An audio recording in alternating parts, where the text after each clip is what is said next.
So, welcome po sa part 3 natin. Ngayon po is ito-topic natin yung update and then delete sa last part na to ng ating CRUD. So, kung mapapansin nyo, may ginawa ko, tinry ko kasi yung select.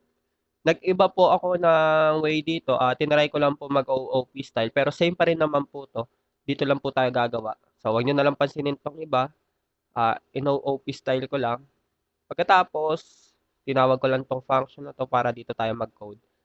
Ang gagawin natin ngayon is yung update, no? Update lang gagawin natin ngayon. Dito tayo gagawa. Refresh lang natin. Yan. Ang gagawin natin is update natin etong ano lang, ID number 1 na Smith. Update natin tong Smith. Papalitan natin ng iba. Ngayon. Yan. Magsisimula na tayo. Gawa ng SQL natin equals since update. Update natin yung campus name ng table to.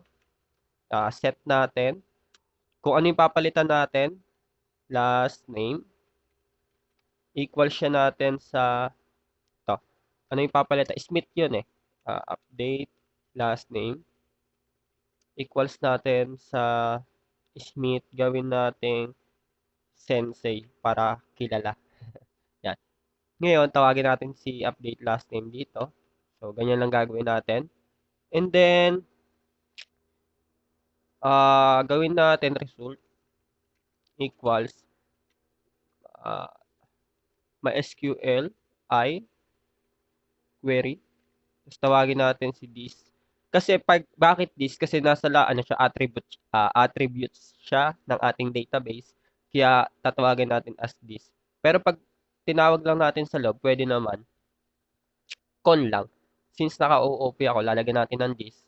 Pag ano tayo, object oriented kasi kaya pag tatawag tayo ng object ganito, this, then tawagin natin si con, then SQL.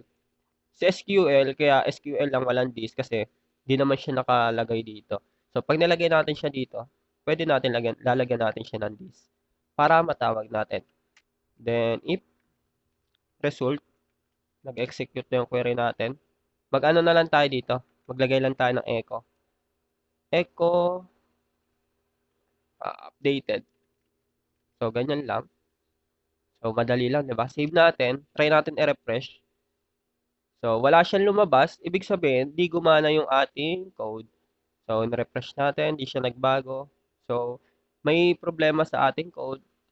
Gagawin natin is, try natin ganito. This, yung con. Then, con, tapos yung query.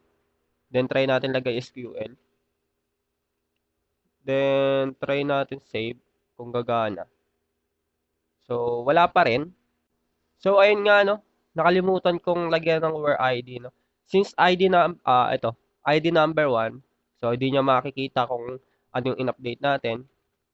Where ID equals sa 1. Yan. Pwedeng lagyan natin ng variable na ID, pero ganyan na lang. Then, save natin. Try natin kung gagana. Palitan natin to. Palitan pa ba natin? Save. Pwede natin indiretso na to eh. Yan. Else natin. Echo. Error. Save natin. Try natin. Yan. Error. Ibig sabihin, hindi siya gumana. So, update campus students, set last name equals updated last name. Lagyan natin to ng ganito. Then, lagyan natin ng ganito. Baka may mali ako sa query. Pero, since nag-ano siya, error siya. Then, save natin. Yan, updated. Ano kasi, dito yan, sa may query natin, nagkamali. So, tignan natin kung nabago. Sensei dapat. So, ayan, nag-sensei na siya. Ibig sabihin, nabago na siya. So, ganito lang po yun sa update. Simple lang, 'di ba? Bali ilang ano lang, dalawa lang, isang query, tapos if else lang. Bali ito lang, pwede na 'to. Itong dalawang 'to. Para ma-sure lang natin na na-update, kailangan lang natin gumawa ng ganito. Next naman is yung delete, no? Saglit lang yung video natin ngayon kasi i-ano ka lang naman, i-implement lang natin and then lagi kong sinasabi, kayo na po bahala mag-explore. Kung gumagawa kayo ng project, mas malalaman niyo po 'to. So, salamat. Okay po, sa update, same lang naman din sa delete, sa update. Ngayon sa delete, same lang naman din po sa update, no?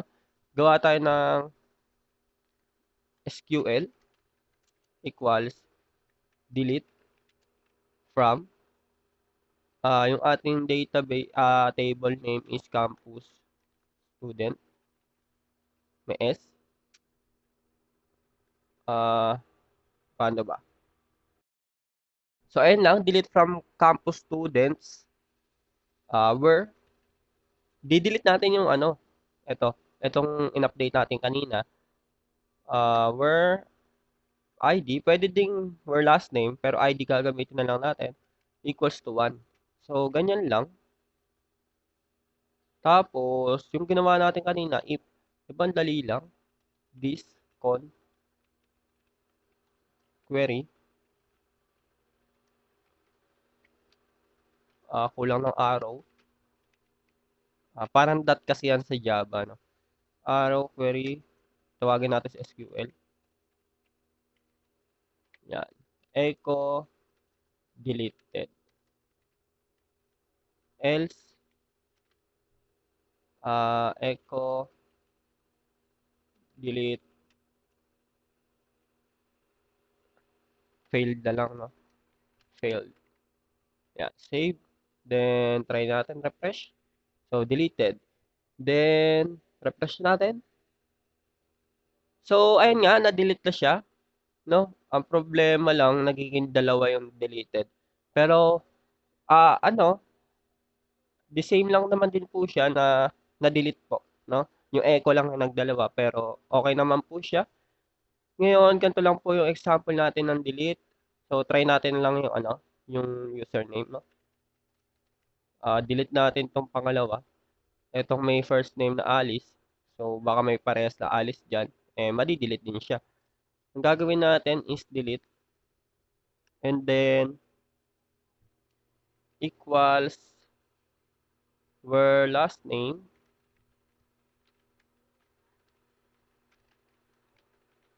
equals siya sa Alice. Yan. Then, save. Ito, Alice yung number 2 na ID. So, refresh natin. Yan, deleted. Itong Alice. So, ayun. Nawala siya. Oh, ba't nandito ulit? Di siya nawala. Yan. First name pala yun. So, gagawin natin first name. So, sorry po, ang daming error, no? Kasi, ayan, i-refresh na natin. So, ayan, nawala na po siya, si Alice. So, ganun nga po, ganito lang po yung delete. So, sinasabi ko po na kayo na po bahala explore dito. So, maraming salamat po. Ang next ko po ituturo siguro yung PDO. PDO, ibang paraan siya ng kung query, mas safe and mas secured siya, no? Kaysa sa MySQL Connect. Yeah, safe naman din sa MySQL Connect. Mas safe lang po yung may preferred statement sa PDO. So, salamat po.